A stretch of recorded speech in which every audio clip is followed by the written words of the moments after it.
Assalamualaikum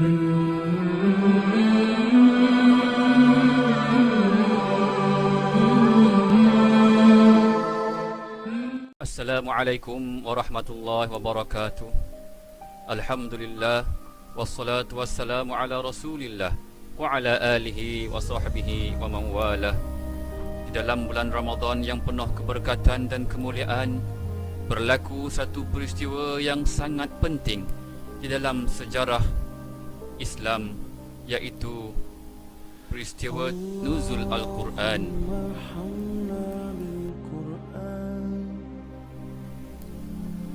Maksud nuzul Al-Quran iaitu terdiri daripada dua perkataan.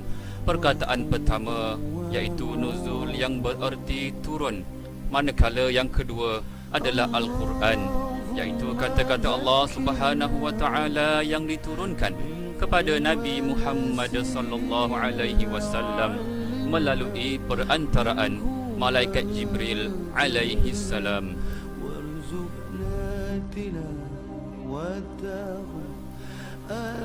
Al-Quran diturunkan pada 17 Ramadan yang disebut juga sebagai Lailatul Qadar atau Malam Qadar.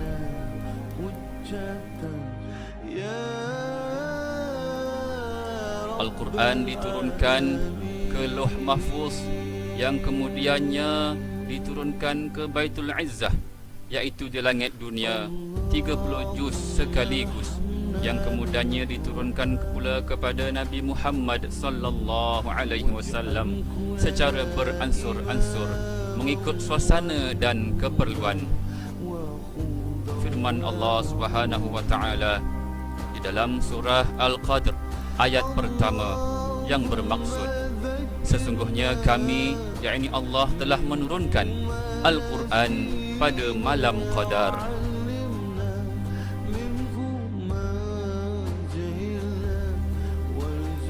Al-Quran diturunkan kepada Nabi Muhammad sallallahu alaihi wasallam dalam 4 cara atau 4 bentuk, iaitu yang pertama, malaikat Jibril memasukkan wahyu ke dalam hati Nabi Muhammad sallallahu alaihi wasallam. Cara yang kedua pula, malaikat menampakkan dirinya kepada Nabi Muhammad sallallahu alaihi wasallam menyerupai seorang lelaki. Manakala cara yang ketiga pula, wahyu datang kepada Nabi Muhammad sallallahu alaihi wasallam seperti gemercingnya loceng. Dan cara yang keempat pula, malaikat menampakkan dirinya kepada Nabi Muhammad sallallahu alaihi wasallam dalam rupanya yang benar-benar asli.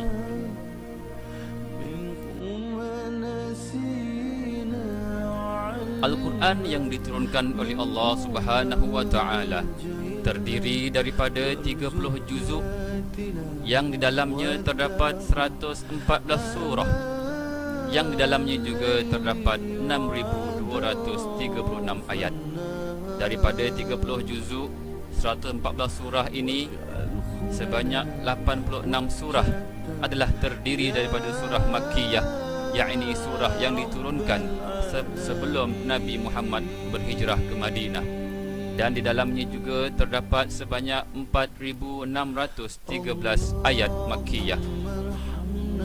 Selebihnya pula, iaitu sebanyak 28 surah adalah terdiri daripada surah Madaniyah, iaitu surah yang diturunkan selepas Nabi Muhammad sallallahu alaihi wasallam berhijrah ke Madinah, yang di dalamnya juga terdapat sebanyak 1,623 ayat Madaniyah.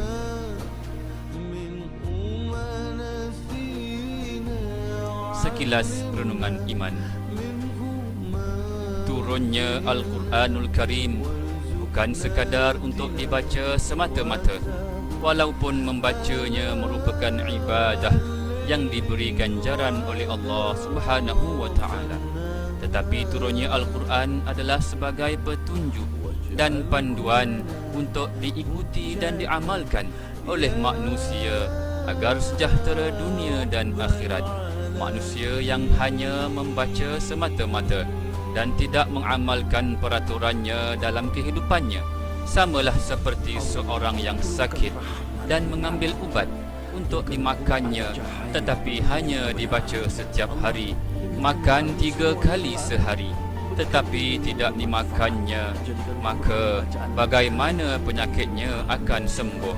Jadikan Quran penerang, wahai Tuhan, penguasa semesta alam. Samalah juga keadaannya apabila membaca Al-Quranul Karim tetapi tidak mengambilnya sebagai pedoman dan ikutan, maka Al-Quran itu sendiri yang akan melaknatnya. Ini dijelaskan dalam hadis Nabi Muhammad sallallahu alaihi wasallam. Berapa banyak orang yang membaca Al-Quran sedangkan Al-Quran itu melaknatnya. Mereka membaca ayat-ayat yang mengharamkan atau menghalalkan sesuatu, tetapi sebaliknya dalam kehidupannya mereka selalu menghalalkan sesuatu yang diharamkan oleh Allah Subhanahu wa taala dan mengharamkan pula sesuatu yang telah dihalalkan oleh Allah Subhanahu wa taala.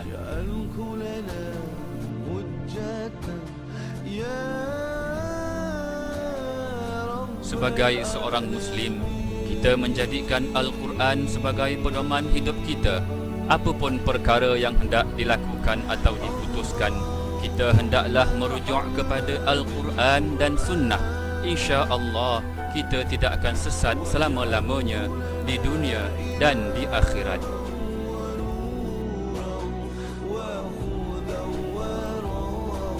Nabi Muhammad sallallahu alaihi wasallam berpesan, "Aku tinggalkan kepada kamu 2 perkara dan kamu tidak akan sesat selama kamu berpegang kepada keduanya, yaitu kitab Allah yakni Al-Quran dan sunnah Rasulnya."